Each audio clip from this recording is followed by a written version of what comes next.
Hello my dear students, welcome to talking text books living no child behind. हम लोगों ने जो है अभी तक अपने 4 चैप्टर स्टडी कर लिया, right. This is the 5th chapter and in this chapter we are going to study about the sound.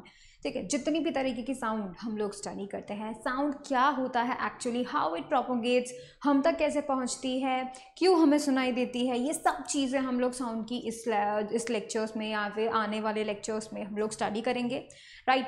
And you all know कि भाई हम क्यों पढ़ाई कर रहे हैं। ठीक है, हम लोग क्या कर रहे हैं, हम लोग स्पेसिफिकली स्कूल एग्जामिनेशंस के साथ साथ ओलंपियाड्स की भी तैयारी करते हैं। तो बेसिकली अगर हम बात करें तो हम ये साउंड चैप्टर क्यों पढ़ रहे हैं। साउंड चैप्टर पढ़ने का रीज़न यही है कि साउंड से रिलेटेड जितना भी आपके स्कूल एग्जामिनेशन में सिलेबस आता है एंड जो भी ओलंपियाड्स लेवल के लिए आपको नेसेसरी इन्फॉर्मेशन चाहिए साउंड को लेकर, that's what we are going to provide you here.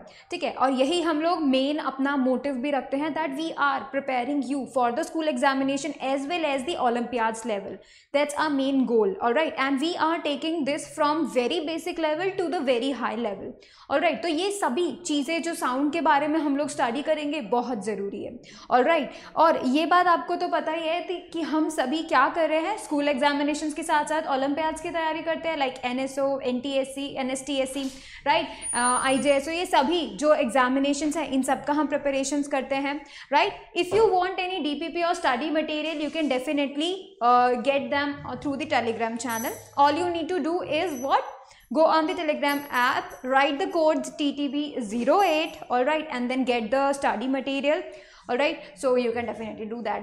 Now see, this is the team which is doing very much hard work for you all so that you can achieve all the targets you have set for yourself, either for the school examination or the Olympiad level education. So basically it is very much important for you all, right, and that's why it is good thing कि आप सभी लोग क्या करो, study करो। ठीक है, बार बार study करो, हमारे साथ स्टडी करो। ठीक है, जो भी हम लोग आपके लिए प्रिपेयर कर रहे हैं, क्वेश्चन, थ्योरी, एग्जाम्पल्स, ये सब स्टडी करो and you will definitely crack the examination you are aiming for. That's a very much promising thing, right? Now let's talk about the thing जो कि हम हर क्लास में करते हैं, right, and that is we are telling you this again।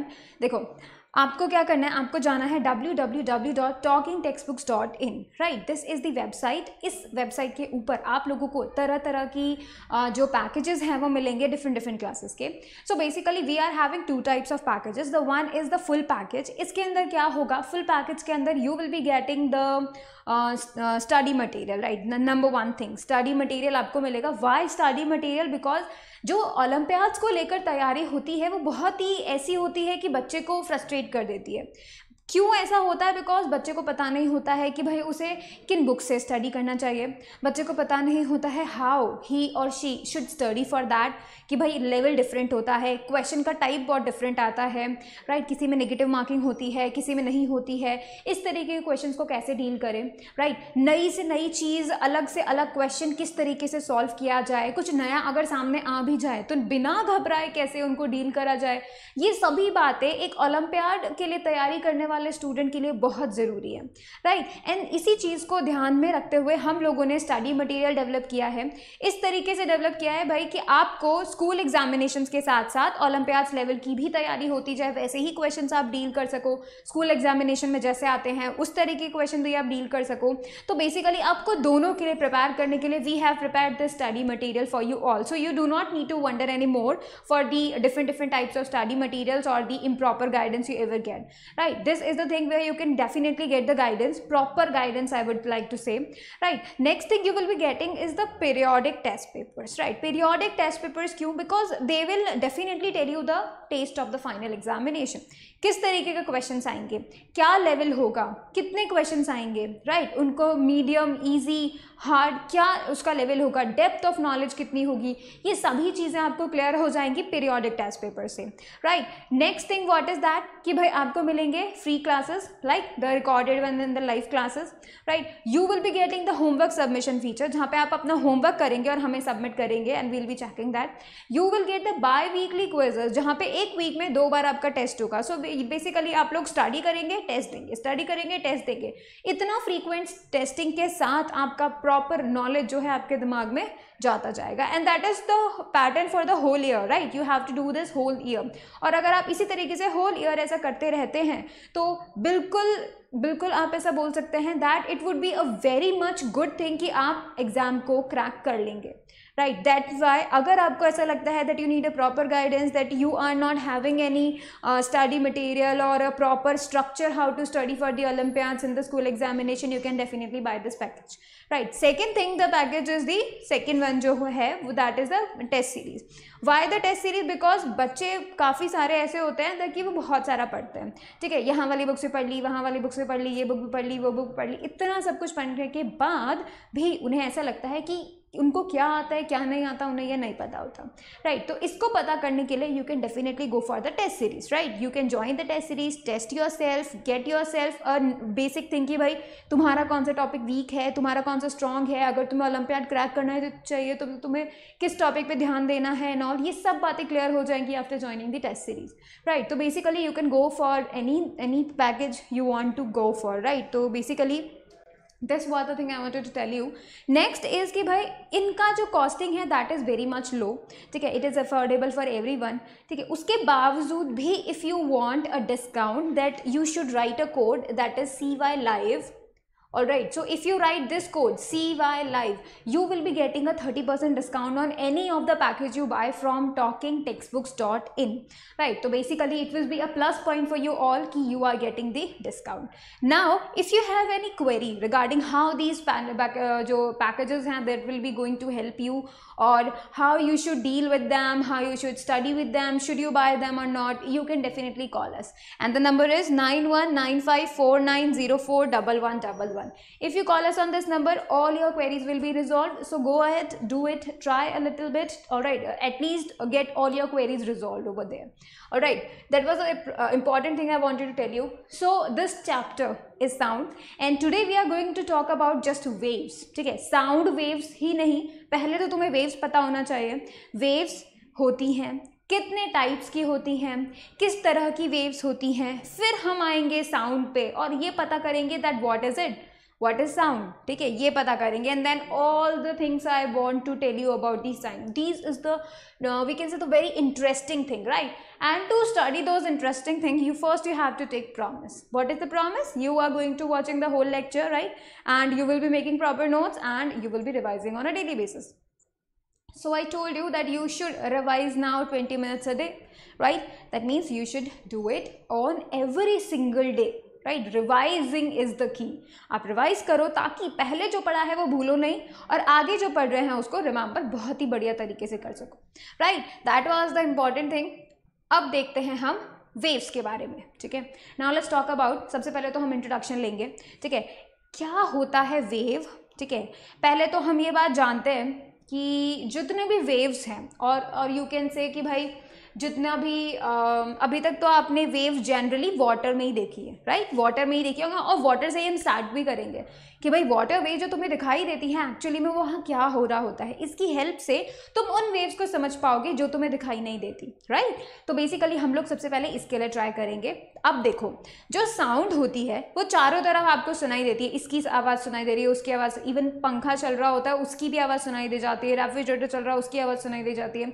So basically आपके पास और you can से आपके सराउंडिंग में variety of sounds are there, right. आपको हर पल साउंड सुनते रहती है, राइट. बहुत तरीके की साउंड होती है, डिफरेंट साउंड. कोई लाउड होती है, कोई बहुत ही कम होती है, धीमी होती है, कुछ बहुत ही ज़्यादा इरिटेटिंग होती है, ठीक है, और कुछ बहुत ही ज़्यादा हमको अच्छी लगने वाली साउंड्स होती है. तो बहुत तरीके की साउंड्स हमारे आसपास होती है.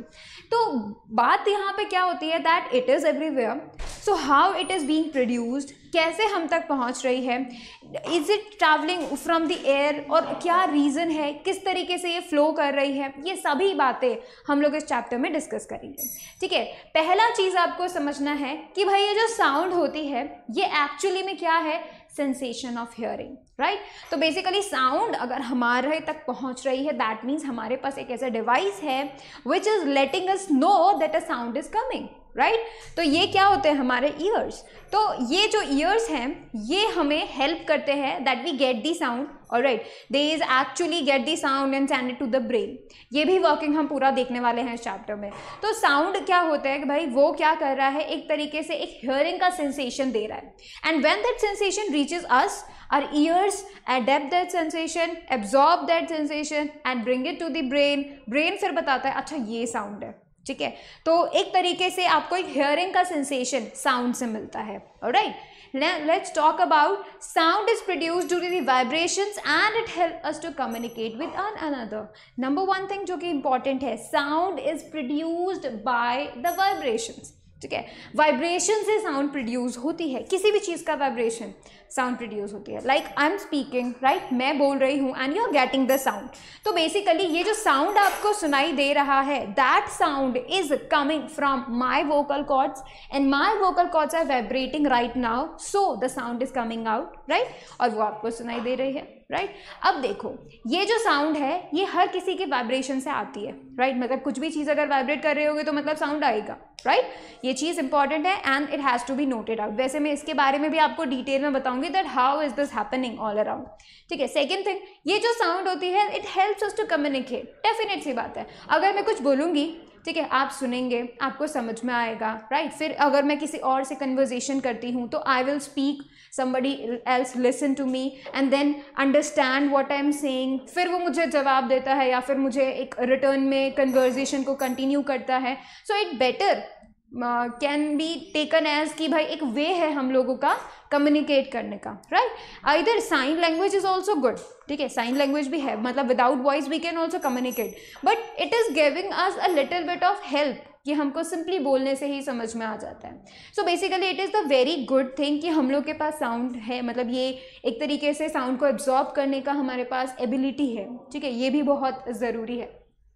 अब देखो, अब हम आते हैं एक यू नो वेव के यू कैन से इंट्रोडक्शन पे, ठीक है। वहाँ वो कैसे स्टार्ट हो रहा है वो मैं आपको बताती हूँ कि जब कभी भी पानी के पॉन्ड में या फिर यू कैन से आप क्या करो, खुद से टेस्ट आउट करो, आपके पास टब होगा, ठीक है, टब को पानी से फिल कर दो एंड जब वो पानी बिल्कुल यू कैन से बिल्कुल पीसफुली एक ही लेवल में रहे, ठीक है, जब वो बिल्कुल यू कैन से स्टेशनरी हो, बिल्कुल हिल नहीं रहा हो, तब आपको क्या करना है, कोई भी पैबल लेके उसको बीच में ड्रॉप कर देना है। जैसे आप करोगे you will see some waves are going out, ठीक है, जो जहाँ पर आपने पैबल को डाला है वहाँ से ही क्या हो रहा है, पूरे सर्कुलर वे में वेव्स ऐसे निकल के जा रही हैं, alright, you will be watching that, ठीक है, उसको ऑब्जर्व करना आप, और ये बात मुझे बताना दैट क्या ऐसा हो रहा है कि पानी ही चले जा रहा है, क्या ऐसा हो रहा है दैट कि उस एरिया में जहाँ पे आपने पैबल डाला वहाँ से पानी हट गया और चला गया दूसरे तरफ, या फिर वो फैल गया पानी, क्या ऐसा पॉसिबल हो रहा है, या फिर आप मुझे बताओ कि सिर्फ पानी ऊपर नीचे हो रहा है। आप ये चीज़ ऑब्जर्व करके देखो, बिकॉज वेव जो है वो बिल्कुल सिमिलर है इसी चीज़ से। If you want to understand a wave, वैसे तो वेव बहुत तरीके की होती है, राइट, बट वेव का एक्चुअल जो है वो ये है कि it is a disturbance. Actually में वेव को समझना इज इक्वली लाइक इस वेव्स को समझना, like what are the waves और the ripples you are getting inside the water tub, ठीक है, ये जो रिपल्स आपको मिल रहे हैं एक्चुअली में these are just the waves, alright, which are moving away, ठीक है। अब आप देख सकते हो, when a pebble is thrown in a pond of still water, circular ripples called waves और pulses move outward on the surface of water. ऐसा नहीं है कि भाई जब डीप अगर हम बात करें, लेट्स से हम पॉन्ड की बात करें तो वहाँ पे फिशेस भी होंगी, राइट, तो जब कभी भी आप पैबल फेंकोगे तो जो रिपल्स बनेंगे वो नीचे बैठी हुई फिशेस को फील तक भी नहीं होगा, ठीक है, मतलब उसको पता भी नहीं चलेगा कि कुछ ऐसा भी हो रहा है। ये बेसिकली सरफेसेस पे मूव करता है और नीचे के पूरे पार्ट पे, जहाँ पर नीचे वाला जो पानी है, डेप्थ में जो पानी है, उसको कोई फर्क नहीं पड़ता है कि ऊपर कुछ सरफेसेस पे कुछ रिपल्स बन भी रहे हैं, कुछ पल्सेस बन भी रहे हैं कि नहीं, राइट। तो basically it is on the surface of the water. वहाँ पर एक्चुअली में क्या हो रहा है, कुछ वेव्स, कुछ पल्सेस आपको दिखाई दे रही है, राइट, और आपको ऐसा लग रहा है कि वो सर्कल्स बड़े होते जा रहे हैं और बड़े होते जा रहे हैं और बड़े होते जा रहे हैं, एंड इट ग्रोज ऑन, कब, जब तक कि वो एनर्जी फिनिश नहीं हो जाती, and it becomes still again, alright, and that was happen every single time you throw a pebble, देखो, these waves are in the form of disturbance that travels outwards and no portion of the medium, water in this case, is transported from one part to another of the medium. Do not say like that कि भाई पानी ही जा रहा है, right. Just you can से कि भाई ये सिर्फ एक डिस्टर्बेंस था जो तुमने अपने पैबल से क्रिएट किया, right. You drop the pebbles, right, and ripples continues to flow from out there. But ये बात ध्यान में रखनी है कि ये जो रिपल्स बाहर जा रही हैं, ये रिपल्स एक्चुअली में सिर्फ डिस्टर्बेंस हैं और कुछ भी नहीं है, राइट. तो इसका मतलब ये नहीं हो रहा है कि वहाँ से पानी हट के दूर जा रहा है, ऐसा नहीं हो रहा है, राइट. क्या हो रहा है कि वहाँ पर जो डिस्टर्बेंस था, ठीक है, उस डिस्टर्बेंस ने क्या किया, वहाँ के पानी को ऊपर उठाया, साइड वाले पानी को नीचे किया. देखो, ये वाला पानी अगर ऊपर उठता है, ये वाला पोर्शन का ये वाला पानी अगर ऊपर उठता है तो इसके साइड में ये पानी नीचे जाता है. ऑलराइट, तो it is just happening over the surface of the water, right. तो मतलब एक तरफ से अगर पानी ज़्यादा हो जाता है, let me take you with that example. देखो क्या हो रहा है, जैसे ये था still water, when we talk about just still water, तो ये कुछ इस तरीके का था. अब क्या हुआ, ये वाला थोड़ा सा जो पानी था ये नीचे चला गया और ये वाला ऊपर चला गया. तो basically it becomes like this, ठीक है. तो इस तरीके से लेवल था, थोड़ा सा पानी नीचे चला गया और इधर वाला ऊपर चला गया, तो it will create a wave, right. तो इट विल जस्ट, आपको एक तरीके से बोल सकते हैं कि एक हल्का सा डिस्टर्बेंस था कि क्या हुआ, ये वाला पानी नीचे चला गया. ये रीज़न है, बिकॉज ऑफ दैट डिस्टर्बेंस ऐसा हुआ. अगर वो डिस्टर्बेंस नहीं होता, अगर तुम पैबल नहीं फेंकते तो कोई फर्क नहीं पड़ता, वो स्टिल रहता पानी, राइट. उसको कोई, उसमें कोई डिस्टर्बेंस ही नहीं जाता, राइट. सेकेंड थिंग आपको क्या देखनी है, वो ये देखनी है कि पानी यहीं का यहीं है, it is not flowing. Actual में कौन फ्लो हो रहा है, वो डिस्टर्बेंस फ्लो हो रहा है. दैट मीन्स वो एनर्जी फ्लो हो रही है जो पानी को ऊपर नीचे भेज रही है, राइट. पानी का एक molecule is just going up and down, up and down, up and down, not outer part of the water body. Alright, ये चीज आपको ध्यान में रखनी है, ठीक है. नेक्स्ट चीज देखो,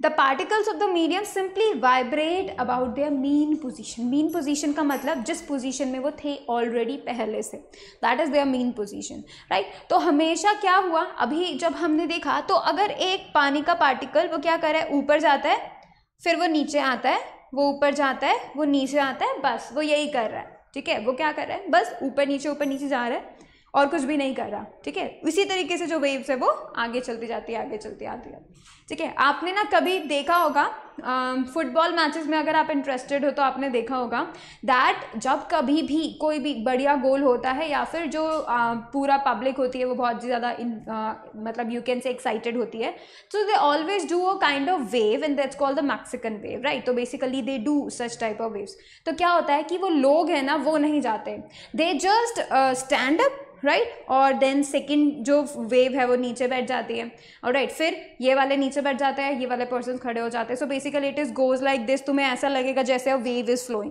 but that is not happening, right. Every person is sitting at their own places और just they are sitting up and standing up, right. They are just doing that only. So this is a kind of wave, और you can say this is an example where you can understand what is wave, right. अब देखो, wave एक तरीके से एक disturbance है, just a disturbance, right, which travels through a material medium due to the repeated periodic motion of the particles of medium about their mean position. Basically क्या होता है, देखो ऐसा होता है, let's say this is the water, ठीक है. ये वाटर के मॉलिक्यूल्स हैं, आई एम मेकिंग दैम, ठीक है. ये है वाटर के मॉलिक्यूल्स. अब व्हाट हैपेंस कि वेव जब आती है तो क्या होता है, alright, that's what I am telling you, जिससे आपको समझ में आ सके कि भाई वेव क्या होता है. देखो यहाँ से आया एक वेव, देखो एनर्जी मानो तुम, डिस्टर्बेंस को एनर्जी मानो. लेट्स से कि भाई सारे पार्टिकल्स अपनी अपनी जगह पे थे, आराम से बैठे हुए थे, they were at their mean position, ठीक है, आराम से स्टेबल पोजीशन में बैठे हुए हैं. व्हेन अ वेव कम, जैसे ही एक वेव आती है, and wave is what, a disturbance, right, and disturbance you can say energy. So आपको ये बात पता है कि जब कभी भी किसी को भी एनर्जी दी जाती है, they become excited, right, they become excited and they vibrate, वो वाइब्रेट करना शुरू कर देते हैं पार्टिकल्स जो होते हैं, यू कैन से मीडियम के पार्टिकल, ठीक है। अब देखो क्या हुआ, whenever a wave strike like this, तो क्या होगा, इस पहले पार्टिकल को मिलेगा, क्या मिलेगा, एनर्जी मिलेगी, राइट। एंड उसके बाद क्या होगा, जब उसे एनर्जी मिलेगी तो वो शांत नहीं बैठेगा। जब एनर्जी मिलती है, जैसे हम लोग को भी जब एनर्जी, हम खाना खा लेते हैं, हम लोग को एनर्जी मिल जाती है तो हम सारा होमवर्क कर देंगे, ये भी कर देंगे, वो भी कर देंगे, फिर सब जल्दी जल्दी कर देते हैं। And when that energy get lost, जब वो खत्म हो जाती है तब क्या होता है, हम वापस से जो है ऐसे आलसी हो जाते हैं, राइट। तो यहाँ पे भी सेम यही काम हो रहा है। वेव इज एन एनर्जी जो कि अचानक से पार्टिकल्स को मिलती है। अब जब वो पार्टिकल को मिल गई वो वेव एनर्जी, जो यू कैन से एक एनर्जी, जो डिस्टर्बेंस उसको मिला, तो क्या हुआ, वो अपनी मीन पोजीशन पे ही था बट वो वाइब्रेट करना लगता है, उसी के अबाउट वाइब्रेट करने लगता है। और यू कैन से ये क्या करेगा, ऐसे ऐसे वाइब्रेट करना शुरू कर देगा, ऑलराइट। एंड जब ये ऐसे वाइब्रेट करता है, फिर ये क्या करता है, अपने ही बगल वाले पार्टिकल को वो एनर्जी दे देता है, खुद वही रहता है, राइट, लेकिन बगल वाले पार्टिकल को एनर्जी दे देता है। अब क्या होगा, खुद रेस्ट पे हो जाएगा, बगल वाला पार्टिकल बिल्कुल तेजी से वाइब्रेट करेगा बिकॉज उसको तो एनर्जी मिल गई, राइट। अब वो तेजी से वाइब्रेट करेगा, अप एंड डाउन बिल्कुल अच्छे से वाइब्रेट करेगा। उसके बाद क्या होगा, फिर वो अपने पास वाले को दे देगा एनर्जी एंड खुद शांत हो जाएगा। And this is how this energy, या फिर you can say this disturbance जो कि एक्साइट कर देता है पार्टिकल्स को, वो ही आगे मूव ऑन होता गया। कैसे मूव ऑन हुआ, मीडियम के पार्टिकल्स ने उसको पास ऑन कर दिया, राइट। अब आप समझे कि वेव क्या होती है। एक्चुअली में wave is just a disturbance. वो क्या करती है, आती है बिल्कुल जहाँ पे आराम से बैठे हुए पार्टिकल्स थे उनको हिला देती है और फिर वो पास ऑन होते होते सबको हिला देते हैं, राइट। तो बेसिकली वेव क्या होती है, आती है, एनर्जी देती है and this energy pass on by the particles another one another. और क्या होता है, धीरे धीरे बिकॉज ऑफ एब्जॉर्प्शन भी होता है तो धीरे धीरे वो एनर्जी पूरी फिनिश हो जाती है, राइट। तो ये चीज़ है आपको समझनी है that this is a wave, it is just a disturbance, ठीक है, एक ऐसा डिस्टर्बेंस जो कि मीडियम के पार्टिकल्स को अपने ही मीन पोजीशन पे वाइब्रेट करवा दे, ठीक है। मतलब खुद का ही पोजीशन था, मीन पोजीशन पे आराम से बैठा हुआ था। मीन पोजीशन मतलब उनका खुद का पोजीशन जहाँ पे वो आराम से बैठते हैं, राइट। अब देखो वो आराम से बैठा हुआ था, फिर उसको एनर्जी मिलती है, ही स्टार्ट्स वाइब्रेटिंग बिकॉज उसको एनर्जी मिल गई है। फिर क्या होता है, वो पास ऑन कर देता है अपनी एनर्जी, खुद वापस से शांत बैठ जाता है। अब जो उसके जो बगल में था, उसका जो यू कैन से पड़ोसी था, अब वो वाइब्रेट करने लगता है बिकॉज उसको एनर्जी मिल गई है। And this is how this process goes on and on and on. इसी तरीके से एक वेव कैसे करती है, प्रोपोगेट करती है। रिमेंबर, मीडियम के पार्टिकल्स को कुछ नहीं हुआ, ठीक है, वो फ्लो नहीं हुए, मीडियम का पार्टिकल एनर्जी लेके वहां तक नहीं गया है, ऑलराइट, जस्ट एनर्जी वहां तक गई है, वो भी पासिंग द गेम खेलते हुए, ठीक है। तो basically that's how a wave is, alright, how नहीं तो बोल सकते व्हाट इज द वेव। देखो, दस अ wave is a form of disturbance, it is a form of disturbance, always remember this is also an energy, हम लोग energy बोल सकते हैं, ठीक है। This is also an type of, you can से इट्स एन एनर्जी, ठीक है। डिस्टर्बेंस मतलब एनर्जी वही है, which travels through a material medium। this material medium का क्या मतलब हुआ, ऐसा मीडियम जिसमें पार्टिकल्स हैं, ठीक है, यू कैन से जिसके अंदर पार्टिकल्स हैं like solid, liquid, gas, these three can be treated as a material medium। तो whenever we talk about material medium we always talk about like solid, liquid and gas, alright।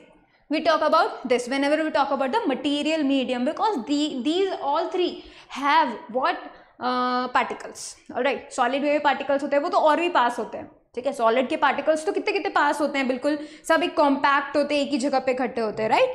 फिर liquid के particles हल्के हल्के दूर हो जाते हैं and gases के पार्टिकल तो बहुत दूर हो जाते हैं, राइट। अब देखो, due to the repeated periodic motion of the particles. अब रिपीटेड पीरियोडिक मोशन क्यों, up and down up and down up and down, this is a repeated periodic motion, बार बार अपने ही पाथ को रिपीट कर रहा है पार्टिकल, राइट। हमने पीरियोडिक मोशन पढ़ा है, क्या होता है पीरियोडिक मोशन का मतलब अपने ही पाथ को रिपीट करना। So a particle whenever it gets energy क्या होता है, या तो वो आगे पीछे ऐसे टू एंड फ्रो रिपीट करता है खुद के ही पाथ को, या फिर वो अप एंड डाउन क्या करता है, खुद के ही पाथ को रिपीट करता है। तो बेसिकली वो रिपीटेड पीरियोडिक मोशन करता है हमेशा every particle of the medium. कौन, मीडियम का particle, it can B air, it can B gas, it can be air, it can be gas, it can be solid, right, about their mean position, खुद के mean position पे. So that is how a wave propagates और that is what a wave is. Alright, अब देखो the disturbance is handed over from one particle to another. एक particle से दूसरे particles को हैंडेड कर दिया जाता है, एनर्जी दे दी जाती है. Alright, of the medium without the actual movement of the particles. खुद मूव नहीं कर रहे हैं, खुद तो खुद की पोजीशन पे ही है, but they hand over, right, they pass it to the another particle, और जो भी उनका एडजेसेंट पार्टिकल है उसको पास ऑन कर देता है. And that's how a disturbance goes on and on and on to the another particle. जितने भी पार्टिकल्स हैं उन सभी को जो है मिलता चला जाता है. So basically how a wave जो है कैसे प्रोपगेट होती है, कैसे होती है, पार्टिकल्स खुद मूव नहीं करते, पार्टिकल्स को एनर्जी मिलती है, they become excited, they do the periodic motions up and down, और you can say to and fro, they do it, right, and they pass on their energy. फिर शांत होकर अपनी ही जगह पे बैठ जाते हैं. फिर नेक्स्ट पार्टिकल जिसको एनर्जी मिली वो up and down periodic motion कर रहा है, उसको एनर्जी मिल गई है, ठीक है, वो टू एंड फ्रो मोशन कर रहा है, it can be anything, right. तो बेसिकली क्या होता है, एनर्जी मिलती है, they vibrate, they do the periodic motion and they pass on the energy. फिर अगले वाले को क्या मिलता है, energy, he or she we can, it does the you can say periodic motion, ठीक है, वो वाइब्रेट कर रहा है, पीरियोडिक मोशन मिल रहा है, and then it passes on to the another one. This is how a disturbance moves on inside a medium, और you can say this is how a wave moves inside a medium. Alright, तो चलो अब हम आगे देखते हैं. सो अब हम वेव मोशन की बात करते हैं. व्हाट इज अ वेव हमें समझ में आ गया, it is a form of disturbance, ठीक है, ऐसा डिस्टर्बेंस जो कि जो पार्टिकल्स होते हैं वो एक दूसरे को पासिंग द गेम खेलते रहते हैं उसके साथ, राइट. तो बेसिकली जो डिस्टर्बेंस है इट गोज ऑन, राइट, जो पार्टिकल टू पार्टिकल जो है मूव करते रहता है. So wave is a form of disturbance, right. And when we talk about the wave motion, all right, when we talk about the wave motion, then it is known as a wave motion is a means of transferring energy. ठीक है, वो जो energy, वो जो disturbance था उसको आगे बढ़ाने का जो एक तरीके से एक वे है, that is the wave motion, right. ये जो वेव मोशन है this is just a medium, और you can say not a medium actually, उसको हम बोल सकते हैं एक ऐसा वे जिसकी हेल्प से जो यू कैन से जिसकी हेल्प से एनर्जी है वो मूव ऑन कर रही है, राइट, या फिर जिस वे से, ठीक है, जिस तरीके से जो है एनर्जी मूव ऑन कर रही है from one point to another without any actual transportation of matter. Again, matter आपको पता होगा, what is matter? Liquid, solid and gas. Alright, that is the matter. Alright, so बिना सॉलिड का particle भी वहीं का वहीं है, लिक्विड का पार्टिकल भी वहीं का वहीं है, गैस का पार्टिकल भी वहीं का वहीं है, बट एक्चुअली में सिर्फ क्या हो रहा है, एनर्जी पास ऑन हो रही है, right. They are not moving at all, right. So they are not moving between these points. इन्हीं दो पॉइंट्स का मतलब लेट्स से कि वेव ए पॉइंट से बी पॉइंट तक अगर जाती है, राइट, लेट्स से कि भाई ये ए पॉइंट है, this is the B point, right, and क्या हो रहा है, व्हाट इज हैपनिंग, ए से लेके बी तक जो है वेव को जाना है, ठीक है.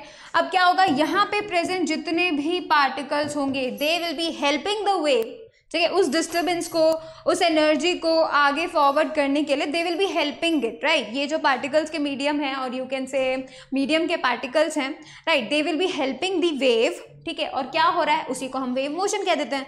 मतलब एनर्जी अगर फ्लो हो रही है, एनर्जी अगर मोशन कर रही है from one place to another, it is called the wave motion. Alright, देखो in a wave motion disturbance travels through some medium, किसी ना किसी मीडियम से ट्रैवल करेगा, right, but the medium does not travel along with the disturbance. Medium travel नहीं करता. तुमको पता है ये चीज़ मैं बार बार क्यों बोल रही हूँ, मीडियम नहीं ट्रैवल करता, मीडियम नहीं ट्रैवल करता, मैटर नहीं ट्रैवल करता है, because you should understand it, सिर्फ एनर्जी जाती है, राइट. मीडियम के पार्टिकल्स वही हैं, और राइट, ऐसा नहीं होता है कि एयर का पार्टिकल यहाँ से गायब हो के अब वहाँ चले गए एनर्जी को लेके, ऐसा नहीं होता है, ठीक है. वो वहीं रहेंगे but they will pass on the energy, right, वो पास ऑन करते रहते हैं, ठीक है. अब हम बात करते हैं किसकी, क्लासिफिकेशंस ऑफ वेव की, ठीक है. अब देखो क्लासिफिकेशन भी बहुत तरीके के बेसिस पर हो सकता है. नंबर वन जो होता है क्लासिफिकेशन वो होता है depending on the medium requirement. मतलब ऐसी वेव्स मतलब जितनी भी वेव्स है ना अवेलेबल, उन सभी को दो कैटेगरीज में डिवाइड कर दिया। And what is the basis on dividing, क्या है उनका बेसिस, वो ये था कि क्या उनको मूव करने के लिए, उन डिस्टर्बेंसेस को मूव करने के लिए मीडियम की ज़रूरत है या नहीं। राइट, तो वेन एवर दैट हैपन, जब ऐसा किया गया तो दो कैटेगरीज बनाई गई एंड द कैटेगरीज आर, ठीक है, ये दो कैटेगरीज बनाई गई। जो सबसे फर्स्ट थी दैट वाज द मैकेनिकल, ठीक है, मैकेनिकल वेव्स, और दूसरी जो कैटेगरी थी उसे बोला गया नॉन मैकेनिकल वेव्स।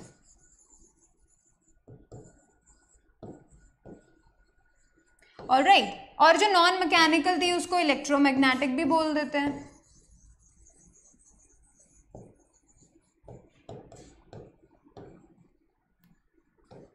तो देखो दो कैटेगरी में हमने डिवाइड कर दिया, मतलब हमने देखा कि जितनी भी वेव्स अवेलेबल हैं, जितनी भी वेव्स हैं एक्चुअली में, उसमें से कौन कौन सी वेव्स को मटेरियल मीडियम चाहिए जाने के लिए, किसी को एयर में से जाना है, किसी को सॉलिड में से जाना है, किसी को लिक्विड में से जाना है, तो वो मटेरियल उनको चाहिए, ठीक है, वो मीडियम उनको चाहिए।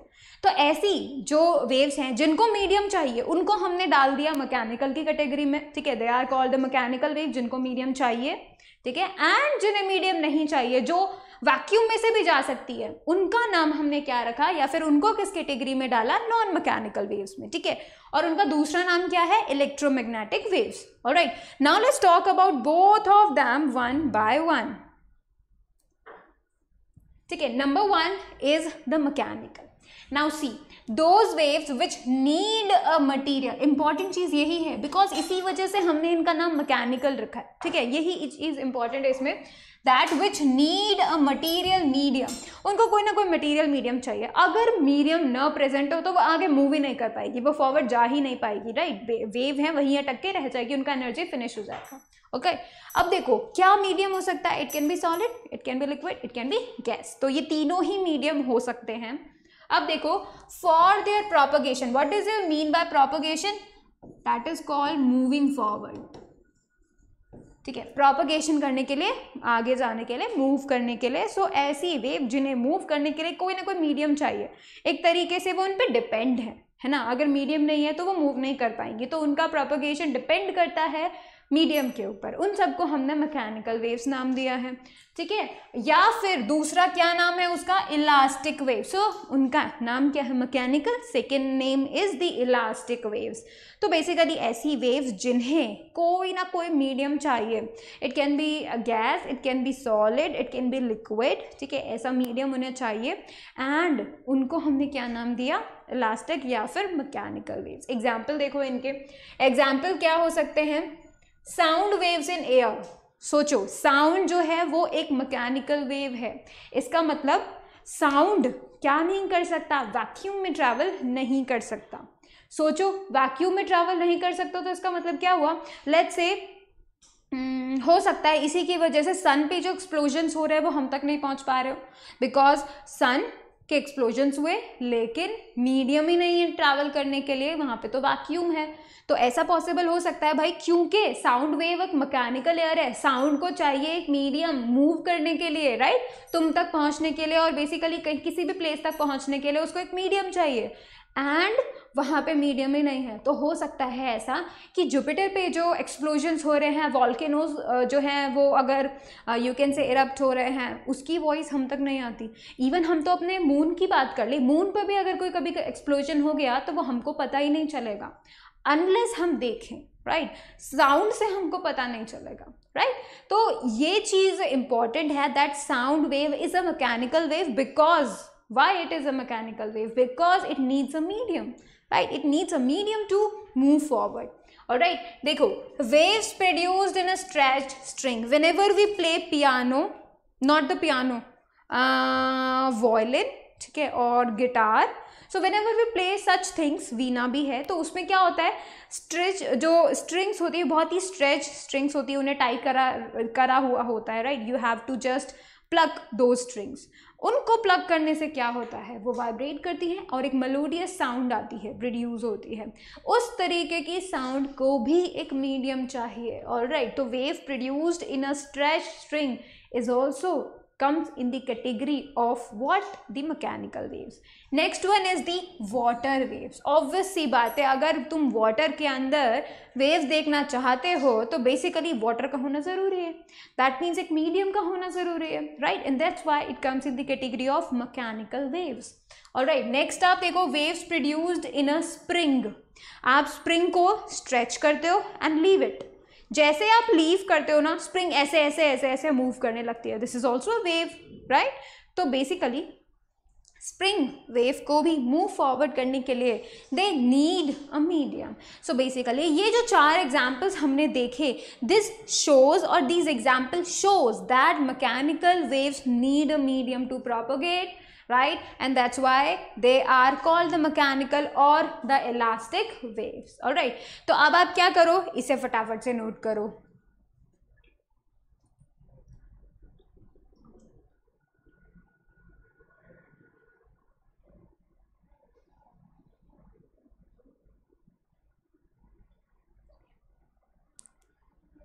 All right, अब कुछ ऐसी भी वेव्स हैं जिनको मीडियम में ट्रैवल करने की ज़रूरत नहीं है, या फिर यू कैन से कि वो मीडियम मतलब मीडियम उनकी नीड नहीं है, वो बिना मीडियम के भी ट्रैवल कर सकती हैं. ऐसी भी वेव्स होती हैं. Those waves are comes in the category of non mechanical या फिर electromagnetic. They are also called what? The non mechanical. Alright, so non mechanical waves को हम इलेक्ट्रोमैग्नेटिक वेव्स भी कहते हैं. अब देखो, those waves which do not need a material medium for their propagation. Remember, do not need a material medium, alright, to their propagation and can travel even through a vacuum are called the electromagnetic because they do not require a medium. वो vacuum से भी travel हो सकती हैं. और इसका बढ़िया सा एग्जाम्पल कौन? लाइट. सोचो, सन से अर्थ तक लाइट आ रही है, right? And you do know कि सन के बाद अर्थ तक पहुंचने के लिए वैक्यूम बीच में आता है, राइट? तो that's why it can be said और it can be observed that light जो कि सन से आ रही है अर्थ तक, उसको कोई मीडियम ही नहीं चाहिए, वो तो वैक्यूम से भी चला आती है, राइट? तो बेसिकली जो लाइट है उसको किस कैटेगरी में रखा गया है? उसको रखा गया इलेक्ट्रोमैग्नेटिक फील्ड की, नॉट इलेक्ट्रोमैग्नेटिक वेव्स की कैटेगरी में. ऑलराइट, तो अब कई सारी ऐसी होती हैं जैसे कि radio waves, infrared waves, visible. ये जो विजिबल वेव्स है ना, विजिबल वेव्स का मतलब ही लाइट है, ठीक है? तो जो सन से लेके लाइट तुम तक पहुंच रही है, हम तक पहुंच रही है बेसिकली, राइट? और आपको इस तरीके के सिर्फ ये लाइट वेव्स ही नहीं होती, ठीक है? इसका अच्छा एग्जाम्पल आप यूवी रेज ले सकते हो, अल्ट्रा वायलेट रेज, वो भी तो आ रही हैं, तो उनको भी जो है एक मीडियम की जरूरत नहीं पड़ती, right? That's why they comes in the category of the non mechanical और द इलेक्ट्रोमैग्नेटिक वेव्स, ठीक है? तो basically these are 2 types of wave. Now see, you can see here जो इलेक्ट्रोमैग्नेटिक वेव्स होती है ना, अब उनको तो पार्टिकल चाहिए ही नहीं, बिकॉज उनको तो मीडियम ही नहीं चाहिए. अब क्योंकि मीडियम में नहीं चाहिए, यानी वैक्यूम में से जा रही हैं, तो उनको क्या होता है, पार्टिकल पे डिपेंड नहीं करना पड़ता, ठीक है? मीडियम के पार्टिकल्स पे डिपेंड नहीं करना पड़ता. मतलब उनको क्या नहीं करना, वाइब्रेट करते हैं, नेक्स्ट फॉरवर्ड कर रहे हैं, वाइब्रेट कर रहे हैं, नेक्स्ट फॉरवर्ड कर रहे हैं, ये काम करने का जरूरत ही नहीं है. पार्टिकल्स नहीं है, मीडियम के पार्टिकल्स ही नहीं है, मीडियम ही नहीं है, राइट? तो वो क्या करते हैं, वो फिर पार्टिकल्स पे डिपेंड नहीं होते, वो फील्ड के थ्रू जाते हैं, ठीक है? वो फील्ड के थ्रू जाते हैं. फील्ड का मतलब होता है एक इनविजिबल एरिया, ठीक है? इनविजिबल एरिया अराउंड समथिंग, ठीक है? और यू कैन से, ये देखो रेड कलर का जो आपको दिख रहा है, जो रेड कलर का दिख रहा है आपको, ठीक है, वो कुछ ऐसा है कि अगर ये एक प्लेन होता है तो रेड वाला आपको दिखा रहा है अप डाउन, ऐसे वेव्स मूव कर रहे हैं, फील्ड्स मूव कर रहे हैं, ठीक है? और जो ब्लू कलर के हैं ना, वो इस प्लेन में मूव कर रहे हैं, मतलब they are coming out of the screen, going inside, then coming out, then going inside, ठीक है? इस तरीके से red and blue they are going like this perpendicular, right? Red वाला जो इस प्लेन में जा रहा है, ब्लू वाला इस प्लेन में जा रहा है. So they are the both fields जो कि एक दूसरे के परपेंडिकुलर होते हैं, एक दूसरे के 90 डिग्री होते हैं, and they continues to move forward. And that's how एक electromagnetic waves travel through the vacuum, because they do not need particles, they have waves, you can say they have the electromagnetic fields, जो कि electric fields plane में, magnetic fields out of the plane, यानी you can say out of the screen 90 degree बनती हैं जिनसे, right. तो इस तरीके की यू कैन से there are 2 types of waves depending on the need of the material, ठीक है। अभी हमने सिर्फ नीड ऑफ द मटेरियल पे डिपेंड करके जो है कैटेगरीज में बांट दिया। अब एक और हम जो है क्लासिफिकेशन देखेंगे based on what, based on the medium of the particle, की कैसे मूव कर रहे हैं, मोशन उनका देख के किस तरीके से, उस पर भी हम जो है क्लासिफिकेशन करेंगे, right. So that was this in the first chapter, right, first lecture actually. So thank you so much for watching the video. Please like it, share it, subscribe it. waves को समझने के लिए next lecture का ज़रूर इंतज़ार कीजिएगा, right, and definitely do spread it out a lot, ठीक है। जो बेल है उसको क्लिक करना ना भूलें, ठीक है, बहुत ज़रूरी है, बहुत ज़रूरी है, right. So thank you so much for watching the video.